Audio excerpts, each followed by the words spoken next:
Halo. Haagen-Dazs berisik banget tapi gue. Kenapa ya? Halo. Halo. Happy Saturday. Wah, nggak berisik ya HP-nya. Happy Saturday. Today I have a special guest. The couple that inspires me a lot. They're gonna jawab kenapa kalau Tuhan baik kita melihat banyak sekali kesengsaraan. Ini lagi makan Haagen-Dazs. Kan harus makan Haagen-Dazs. Jangan lupa yang belum beli buku aku, beli ya buku aku. Soal selamat datang kenyataan. Harus beli masker juga, karena walaupun kita udah boleh mulai back to normal, tapi kita perlu ini masih apa? Kita tuh masih perlu ini apa? Perlu pakai masker masih. Jangan lupa pakai masker, oke? Bisa beli di DLove26. Halo, hai Monica, hai Mike. Beli yang kedua dong, es krim rasa blueberry.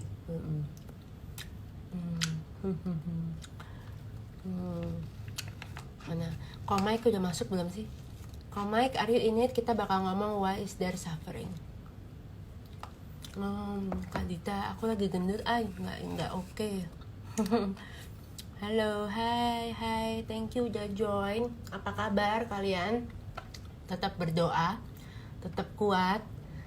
Kita mau tanya kenapa nih ada kesengsaraan dari guest speaker. Kok Mike belum ada ya? Belum di confirm. Kak, yang kedua masih dapat gift juga. Iya, masih dapat Lakme. Dapat Lakme sama dapat kayak pen warna-warni banyak dari Standard Pen. Ntar ya ada guest speaker. Jangan matiin dulu. Bagus ini. Bagus. Bentar, aku WA. Mana ya? Isi ini. HP gue kenapa berisik ya? Oke. Oke, our guest speaker is here. Guys, kaget belum tahu ya. Yang nggak keburu nonton aku akan say. Hai Ko Mike.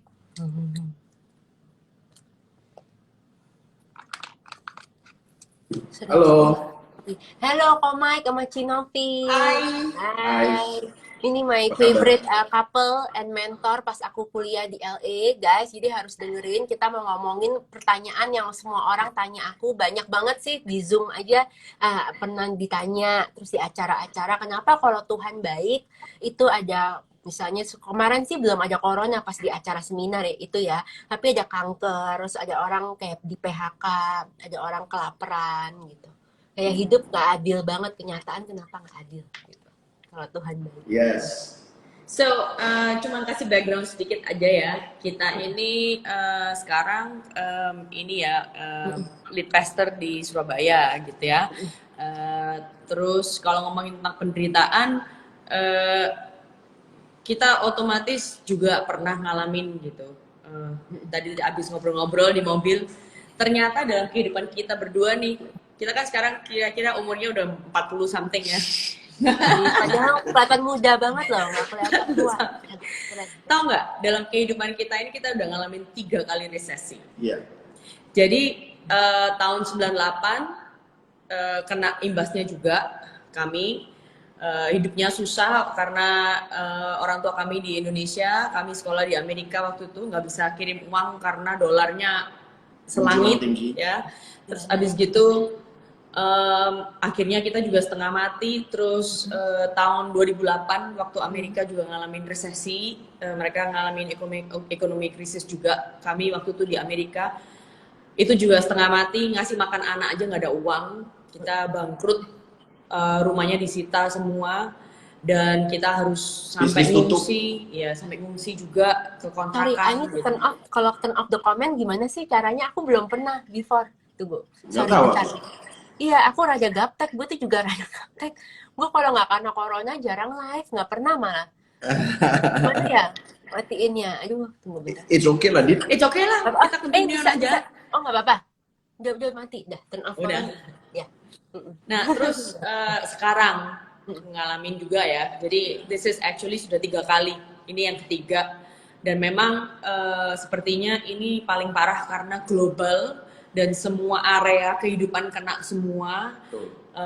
Nggak cuma di bisnis doang ya, semuanya kena.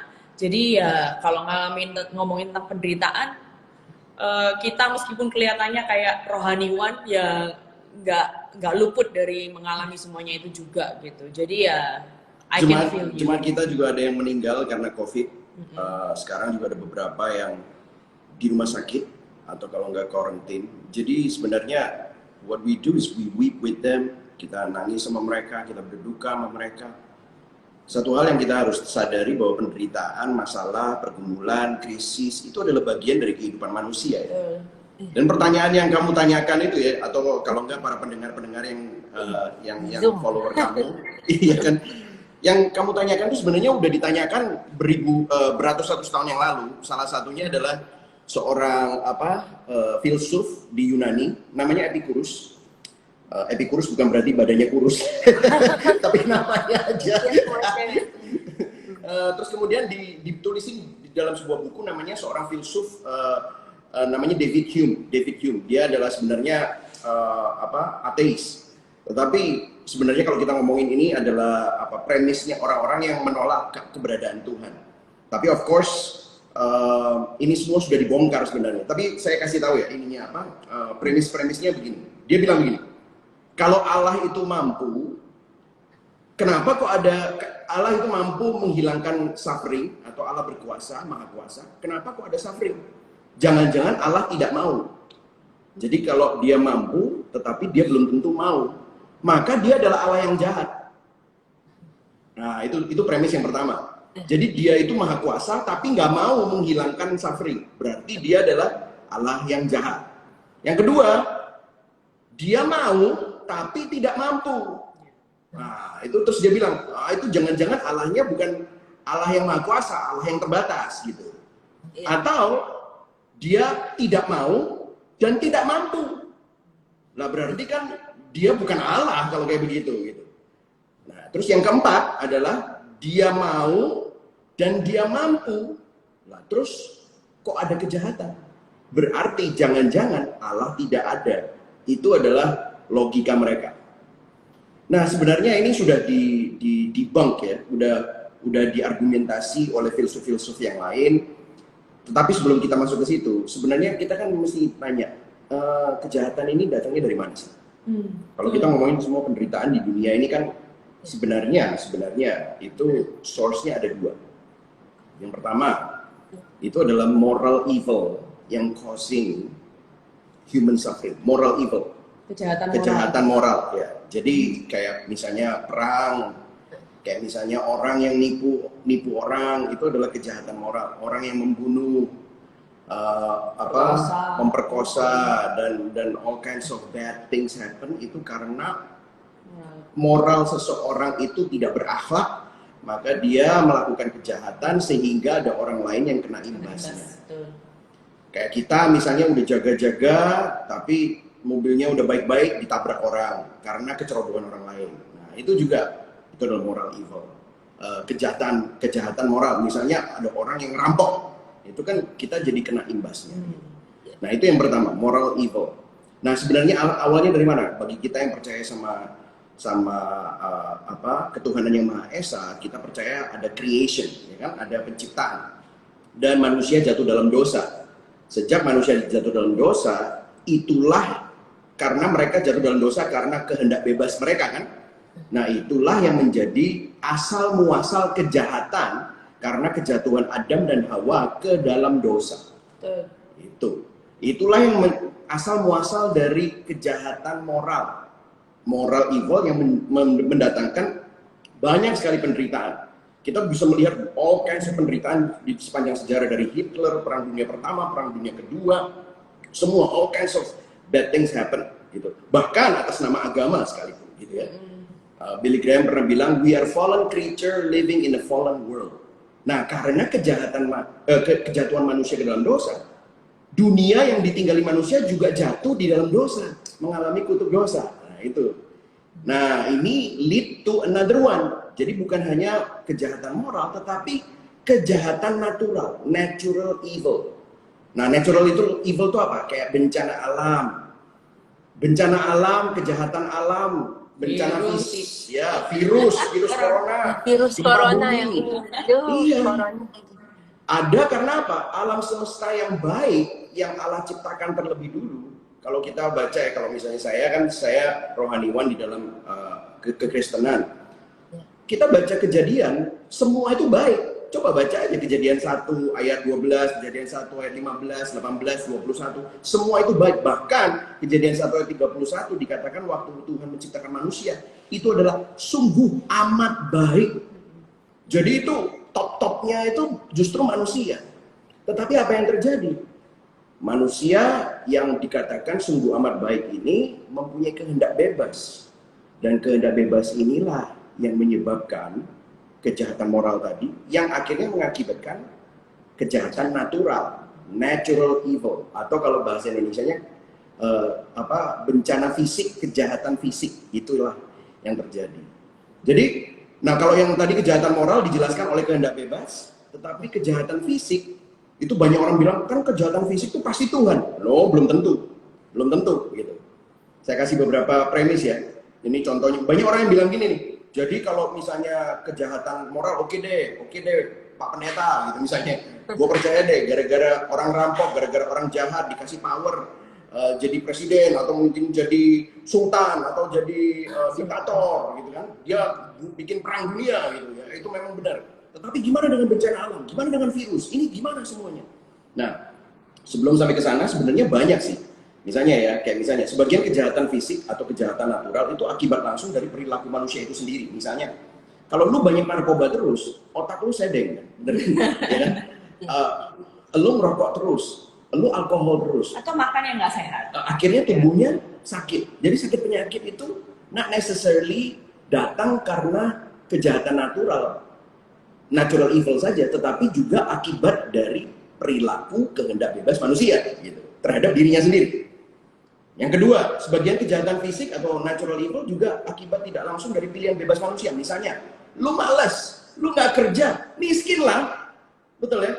Miskin, lapar, atau kalau enggak, pilihan bebas kita adalah kita nipu di kantor, ketahuan, dipecat, atau kalau enggak kerjanya nggak beres gitu. Kalau misalnya ada 100 orang, lu termasuk 20 orang yang sering kali kerjaannya under performance. Ya of course, pertama kali kalau ada pengurangan pegawai, lu kena duluan gitu. Exactly, itu adalah sebagian kejahatan fisik adalah akibat dari pilihan bebas kita juga. Yang ketiga, kejahatan fisik atau kejahatan natural juga akibat langsung dari pilihan bebas orang lain. Misalnya, lagi bencana alam terus ada looting. Wah, itu kan ada perampokan, ada penjarahan gitu ya. Jadi itu juga bisa. Kemudian sebagian kejahatan fisik adalah akibat tidak langsung dari pilihan bebas orang lain. Misalnya nih contoh, kemalasan dari orang tua mendatangkan kemiskinan untuk anak-anak. Bisa juga anaknya hidupnya lebih harus susah. Iya, misalnya kalau orang tuanya pecandu narkoba, akhirnya anaknya jadi malnutrition. Kalau orang tuanya tidak bertanggung jawab kena HIV, anaknya jadi HIV. Jadi ini adalah akibat tidak langsung dari pilihan bebas manusia, ya kan?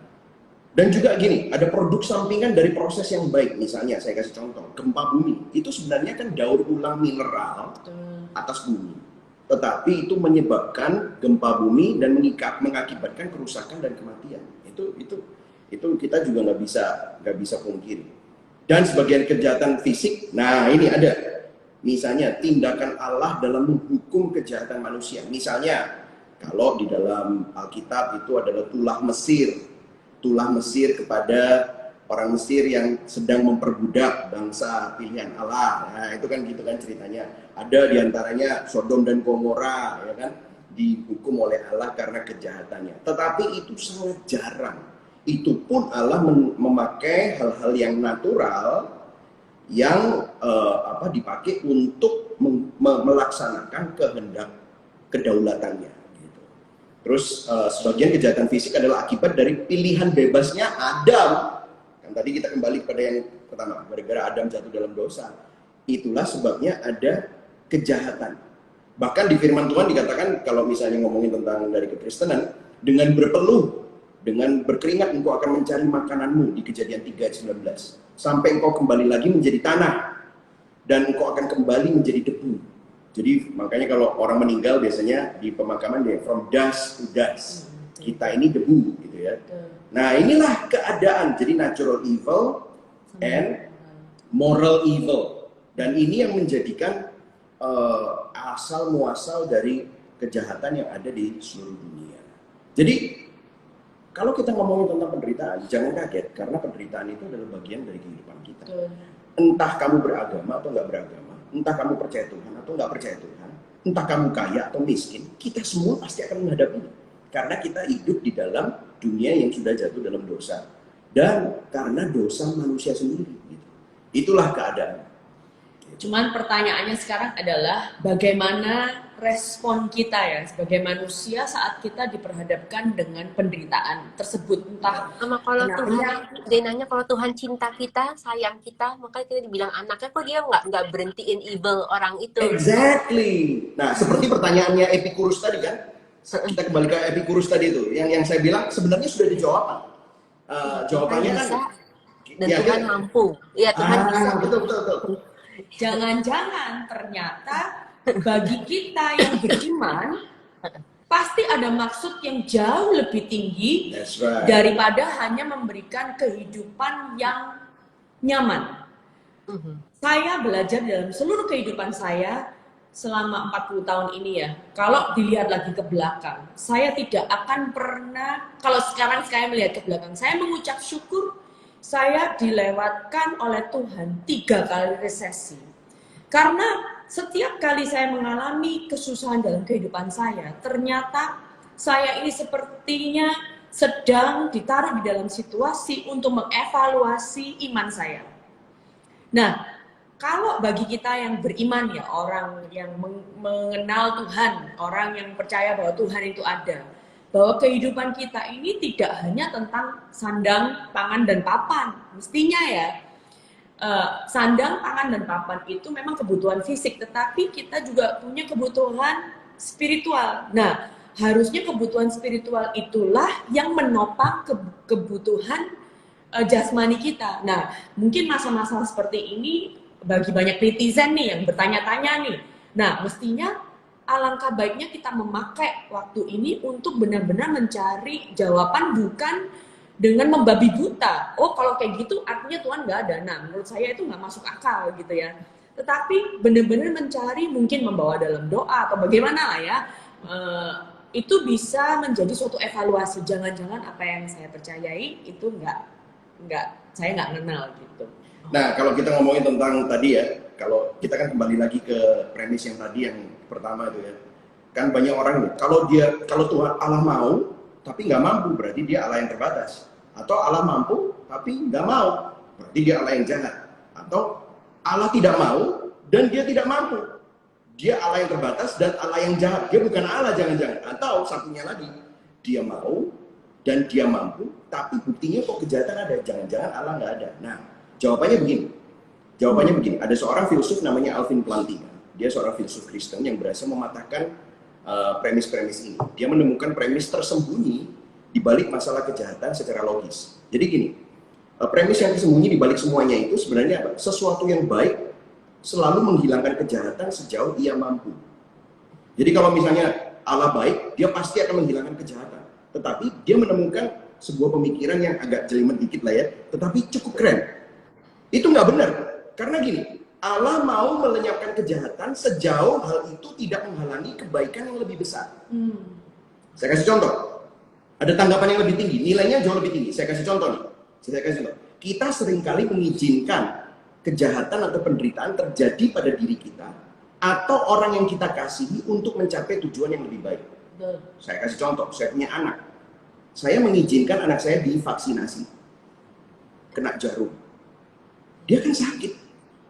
Saya mengizinkan loh itu serum kan masuk ke dalam tubuhnya dia. Dan sorenya apa? Kalau pagi divaksinasi, sorenya ngapain? Panas. Demam. Nangis. Iya, demam.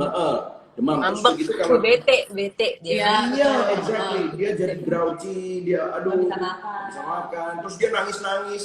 Saya masih ingat waktu anak saya tuh divaksinasi 5 tusukan jarum. Jarum. Mas.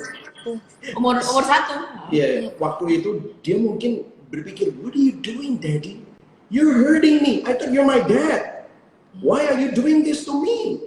Tetapi kalau saya tidak melakukan itu, saya sebenarnya sedang membahayakan anak saya. Kenapa? Saya mengizinkan kejahatan atau penderitaan terjadi pada dirinya dia untuk suatu tujuan yang lebih baik. Misalnya ada orang yang diamputasi. Bagus tuh penjelasannya. Iya nggak sih? Kayak kenapa kok orang itu diamputasi karena misalnya dia kena diabetes, karena gangrene. Dokternya akhirnya bilang, kalau kamu nggak amputasi, ini akan menjalar sampai ke tubuhmu dan vital-vital organmu. Maka kamu akan meninggal. Lebih baik kamu kehilangan kaki untuk supaya kamu diselamatkan. Daripada hilang semuanya mati. Betul. Jadi akhirnya mengalami penderitaan demi suatu tujuan yang lebih baik. Nah, disinilah kita baru mulai melihat, jadi untuk kedewasaan kita, anak juga dibiarkan. Kayak misalnya saya waktu itu ngajarin anak saya naik sepeda. Saya waktu naik sepeda, saya pegangin, terus saya lepas gitu. Saya lepas, terus dia bisa naik sepeda, tapi dia nggak sadar kalau saya nggak ada.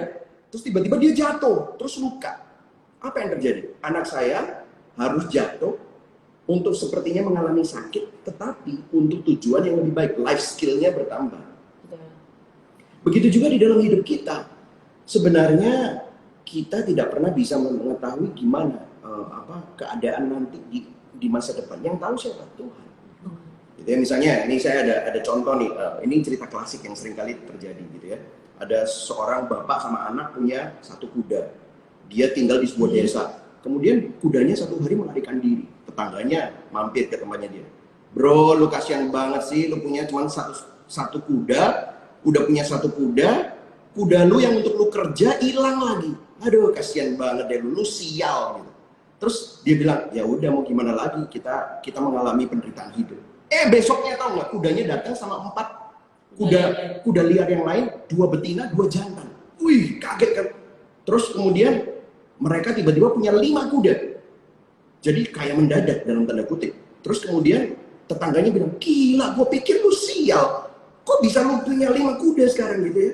Luar biasa. Ternyata ada blessing in disguise. Oke. Habis gitu anaknya kan karena liar semua tuh kudanya. Anaknya training kudanya. Waktu training kudanya, anaknya jatuh, kemudian patah kaki. Nggak bisa kerja, sedangkan pekerjaan mereka butuh 2 orang. Tetangganya datang lagi. Ternyata gue pikir lu kena blessing. Ternyata lu sial, tambah sial. Sekarang punya 5 kuda lu nangkring, nggak bisa ngapa-ngapain. Anak lu malah sekarang kakinya patah. Apa yang terjadi? Besoknya ada pemerintah datang dan kemudian mengadakan mobilisasi umum untuk perang. Karena semua anak-anak yang umur 20 tahun ke bawah harus ikutan perang. Guess what? Semua orang yang muda masuk perang, kecuali siapa? Anaknya yang tadi kakinya patah. Kemudian tetangganya datang, gila lu untung banget anak lu nggak jadi perang gitu. Nah, dari sini aja kita bisa melihat kalau kebaikan itu seperti apa. Kebaikan itu panjang banget. Kita nggak tahu sampai akhirnya. Akhirnya tuh di mana? Akhirat. Akhirnya tuh di mana? Waktu nanti bumi ini berlalu. Apa yang menjadi akhir cerita dari hidup kita semua? Nah, kalau kita nggak tahu, nggak punya yang namanya hanya hidup untuk present ya, hanya hidup untuk makan, hanya untuk follower, like, and hanya hidup untuk kemewahan saat ini, maka kita miss the point. There is bigger things in our life. In our life, ya betul. Nah, disinilah kita membutuhkan iman. Sebenarnya kita semua punya iman sih, tapi imannya kepada siapa dan kepada apa. Ya, Itulah kepada problemnya. siapa, kepada apa. Ya, semoga ini bisa memberikan pencerahan bahwa ternyata karena keterbatasan kita itu seringkali kita nggak bisa lihat akhirnya. Ada sebuah quote ya, ini saya bacakan. Namanya Norman Geisler. Dia seorang apologetik Kristen yang sudah almarhum juga. Dia bilang gini, Even though we do not always know why, at least we know why we don't know why. Because we are limited in our knowledge. God is not limited, and He wants us to trust God. Meskipun kita nggak selalu tahu kenapa. Sebenarnya kalau kamu nanya sama saya, kenapa kok Tuhan izinkan COVID-19? Saya sebenarnya juga nggak tahu. Tetapi saya tahu, yang pasti di dalam menghadapi penderitaan, Tuhan ingin kita sadar bahwa kita adalah manusia yang terbatas. Kita butuh Dia. Kita butuh Tuhan. Kita nggak bisa hidup sendiri. Karena gini ya, selama ini kan kita, wow, 100 miles per hour nih. Pas hidup lagi enak, wah, gua bisa. Gitu ya. Lupa semuanya. Tapi begitu kena corona nih, seluruh dunia jadi kayak on pause. Galau, seluruh dunia galau di rumah. Iya, exactly, on pause. Semua Dan batal, tiba-tiba- semua cancel, batal. Exactly. Ya. Lu kan pasti jadi mikirin, gila gue hidup mau ngapain aja ya, gitu ya. Tiba-tiba orang mikir, iya nggak sih? Iya. Gila selama ini gue sibuk nih for what ya? Iya, bisa diambil like anytime, right? Exactly. Our life is so fragile. Iya, fragile. And so unpredictable sebenarnya. Kayak nggak ada jaminan yang secure banget sebenarnya. Exactly. And nah, terus tadi kan quote-nya bilang, at least we know why, we don't know why. Because we're limited. Kita ini terbatas, tetapi kita punya Tuhan yang tidak terbatas. Dan Tuhan mau kita mempercayakan hidup kita kepada Dia. Nah, ini loh. Bener banget. Karena C.S. Lewis bilang gini nih, God whisper in our pleasures, speaks in our conscience, but God shouts in our pain.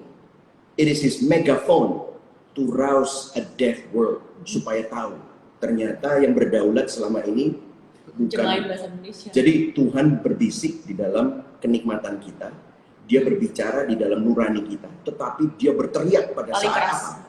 Berteriak paling keras pada saat apa? Kita mengalami penderitaan, kita mengalami kesakitan. Untuk apa? Bikin kita sadar selama ini kita tuli terhadap panggilannya. Betul. Selama ini kita nggak sadar bahwa Tuhan itu pengen manggil manusia, lu tuh ngisi hidup lu dengan hal-hal yang fana dan sia-sia. Ayo dong, lihat kepada, kembali seperti anak yang hilang, disuruh kembali. Dan guess what? Biasanya orang bertemu atau mempunyai experience with God, apakah pas lagi happy-happy? Atau pas lagi jaya-jayanya? Enggak. Biasanya ketemunya kapan? Seringnya pas galau, lagi drop. There you go. Iya, Lu galau nggak sekarang gitu? Galau dong, galau banget ya sekarang. Tapi God is good. Banyak yang galau, I'm not the only one sih, thank God. Banyak temen galau. Tapi Exactly. nggak bagus loh, kadang-kadang temen galau semuanya jadi self-pity kan. Jadi kayak self-pity. Makanya perlu komik sama Cinovi untuk sharing. Kita cuma sharing-sharing aja. Tapi beneran, right now kita semua, meskipun orang yang beriman pun juga imannya bisa goyah. And that's okay. It's okay not to be okay. Sebenarnya iman yang benar itu lebih baik daripada iman yang besar. Karena iman yang benar, meskipun kecilnya seperti biji sesawi, tapi kalau ada di tempat yang benar, maka kamu akan tetap dalam kebimbangan. Kamu tahu, aduh, pasti deh. Gue tahu deh, Tuhan tuh baik. Cuma gue masih belum bisa ngeliat. Itu membuat kita tenang akhirnya. Ya Tuhan. Gitu. Jadi Terus, iman yang benar. kalau ada yang mau tahu itu setan, devil tuh, evil tuh dari mana asalnya? Bisa nggak submit in like 3 minutes gitu biar nggak Nah. for my friends to hear. Karena after this I'm gonna share the link to the WA group. Oh iya. Karena gini kan, kalau kita ngomongin tentang setan itu dari mana asalnya kan? Kan ada yang bilang kalau Tuhan itu adalah Tuhan yang sempurna, Dia pasti akan menciptakan ciptaan yang sempurna. Well, not necessarily true. Buktinya Tuhan menciptakan malaikat sempurna, tetapi akhirnya yang tidak sempurna itu dengan kehendak bebasnya mau memberontak terhadap Tuhan. Disitulah malaikat yang namanya Lucifer itu akhirnya jatuh dalam dosa, kesombongan, dan sepertiga dari malaikat itu mengikut dia, dan itulah sebabnya mereka akhirnya dibuang. Dan ini yang membuat kita semua mengalami yang namanya roh jahat lah, apalah, dan salah satunya kenapa? Kalau dukun-dukun pelet gitu, Lucifer juga kayak jampi-jampi. Indonesian many ghosts scary. Iya, Santet juga. Ya pakai kuasa gelap lah ya. Oke, dia all Dan sources sebenarnya human. kejahatan fisik adalah akibat dari roh-roh jahat juga.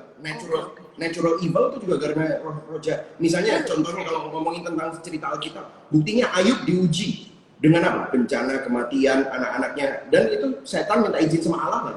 Coba bayangin. Iya, kan ada conversation-nya kan. Exactly. Jadi sebenarnya it's not true kalau Allah yang sempurna menciptakan sesuatu tidak akan pernah ada kejahatan. Nah, kejahatan itu banyak yang bilang gini kan, kejahatan itu sesuatu maka Allah menciptakan kejahatan. That's not true. Allah menciptakan semuanya baik. Kebaikan itu adalah sesuatu, benar. Tetapi kejahatan itu nggak ada tanpa kebaikan. Misalnya, kamu pernah nggak ketemu sama yang barang namanya lobang? Nggak ada. Harus ada sesuatu yang berlobang baru kelihatan itu lobang. Misalnya jalan berlobang, perlu ada jalan kan baru, terus jalannya ada lobangnya, nah itu ada lobang. Jadi sesuatu yang sempurna, yang rusak, dirusak oleh kehendak bebas manusia atau kehendak bebas itu sendiri, itu yang menjadikan kejahatan. Jadi ini pertanyaan filosofi ya. Kalau lo ambil kelas filosofi pasti pusing 7 keliling lah gitu ya. Banyak orang bilang kalau lo udah have enough problem jangan ambil kelas filosofi deh. Cuman emang benar bahwa kejahatan itu sebenarnya menunjukkan bahwa ada kebaikan. Nah, kebaikan itu dari mana? Kenapa kok kita itu longing for something yang baik di tengah-tengah orang yang merampok, orang yang membunuh, tapi ada orang yang rela mengorbankan dirinya untuk orang lain. Kok orang rela untuk menegakkan keadilan dan bahkan mengorbankan nyawanya untuk keselamatan orang lain. Itu menunjukkan bahwa sebenarnya di dalam hati manusia itu wired, itu diinstal sama Tuhan adalah gambar dari Allah. Gambar Allah itulah yang sempurna, tetapi kejahatan itu yang merusak. Jadi ada banyak kata yang nggak bisa ada dengan sendirinya tanpa kata dia ada pokoknya. Opposite ya. Yes, exactly. Paradoksnya harus ada. Betul. That's true. You get it. Yep. Kegelapan. Semoga yang denger ini ngerti ya. Iya, exactly. Kegelapan, coba kegelapan. Mana ada kegelapan? Kegelapan itu sebenarnya adalah ketidakadaannya terang. Betul. Iya. Oke. Ya. Kejahatan itu adalah ketidakadaannya kebaikan. Jadi nggak ada kejahatan itu kalau nggak ada kebaikan. Karena yang ada mestinya kebaikan. Gitu. Jadi kita harus melihat bahwa ternyata powerful sharing, hebat sekali. Good. God is good. There's a greater good yang Tuhan berikan. Makanya kalau kita yang Nasrani atau Kristen di Roma 8 ayat 28 dikatakan apa? Allah turut bekerja dalam segala sesuatu. Termasuk hal yang gak enak. Exactly. Termasuk penderitaan, termasuk COVID-19, termasuk kebangkrutan, termasuk cancer bahkan. Termasuk hal-hal yang nggak enak. Apakah ada kemungkinan kita disembuhkan? Ada. Tetapi kalau nggak disembuhkan, apakah itu Allah tetap baik? Tetap baik. Kenapa? Karena pada waktu kita menemukan damai sejahtera, meskipun kita sakit, itu memberikan penghiburan bagi orang-orang yang lain yang lu sehat, tapi kok nggak bisa tidur? Lu sehat kok, tapi nggak galau terus? Gua yang kanker misalnya, gitu. Kok bisa gitu? It's not true. Yeah. Jadi Allah terus bekerja dalam segala sesuatu untuk mendatangkan kebaikan bagi mereka yang dipanggil dan dikasihinya. So I believe that there is greater glory. Nah, premis-premis tadi ternyata salah semua. Kita aja mengizinkan hal-hal yang buruk terjadi dalam hidup anak-anak kita atau orang lain untuk greater good, ya kan? Itu sih. Wow. Oke, thank you banget. One last question ya before we end. Thank you, that's very good itu. Wah, susah banget loh cari orang yang bisa jawab itu. Thank you loh, Kinovi, Mike for willing to answer. Tadinya aku nanya Sharlina. Iya, kocak sih. One last question. Kalau di sini ada yang lagi questioning their faith, you know, they are not into any religion, but they're just questioning how do maksudnya kalau Mike sama Kinovi advice kayak gimana supaya mereka bisa meyakinkan dirinya. What should they do? Apa yang harusnya mereka lakukan? Kalau mereka pengen tahu Tuhan ada nggak sih? Apakah mereka berdoa? Kalau berdoa caranya gimana? Atau mereka nulis surat ke Tuhan? Atau mereka minta dimimpiin? Atau gimana? Bingung gue juga jawabnya. Kalau aku boleh ngasih mungkin sedikit simple aja ya. Aku dulu Iya. juga meskipun Kristen aku juga pernah bertanya, Tuhan tuh ada nggak sih? Atau kalau ya it's typical question lah ya. Iya. Pertama yang membantu aku adalah kamu harus tahu pertanyaanmu apa. Ya, kalau misalnya lagi bingung, terus bingungnya nggak tahu bingung apa, ya of course kamu nggak akan bisa menemukan jawabannya. Karena kamu sendiri nggak tahu pertanyaan yang kamu sedang cari jawaban itu apa. Nah, itu yang harus pertama kali dikenali. Pertanyaanku apa, gitu ya.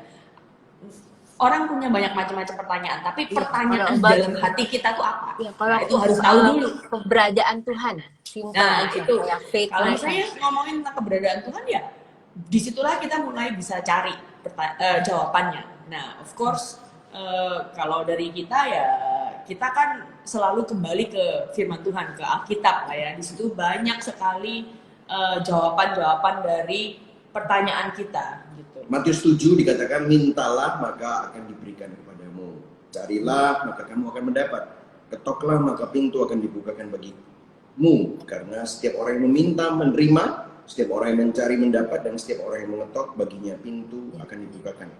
Dan Tuhan itu bukan yang main petak umpet sama kita, enggak. Betul. Dia bukan betul. Tuhan Dia bukan yang manusia yang suka main-main ya.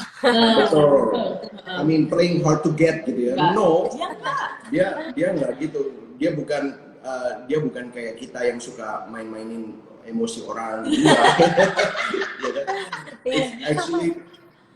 It's actually he will give you the truth gitu. Nah, sebenarnya kalau kita mau menghitung berkat Tuhan dalam hidup kita, even if there's so many things wrong, there's so many things that are right as well. Kalau ada banyak hal yang salah dalam hidup kita, sebenarnya banyak hal yang benar. Dalam bencana alam, berapa banyak bencana alam nggak? Alam itu akhirnya malah membantu kita. Sebenarnya kita bisa melihat keberadaan Tuhan di mana-mana. Kalau orang yang memiliki, semakin kita belajar sains, itu sebenarnya kita semakin sadar bahwa ini nggak mungkin ini semua kebetulan gara-gara Big Bang atau evolusi, enggak. Ini semua karena ada intelligent designer. Ada desainer yang brilian sekali di balik semua ini.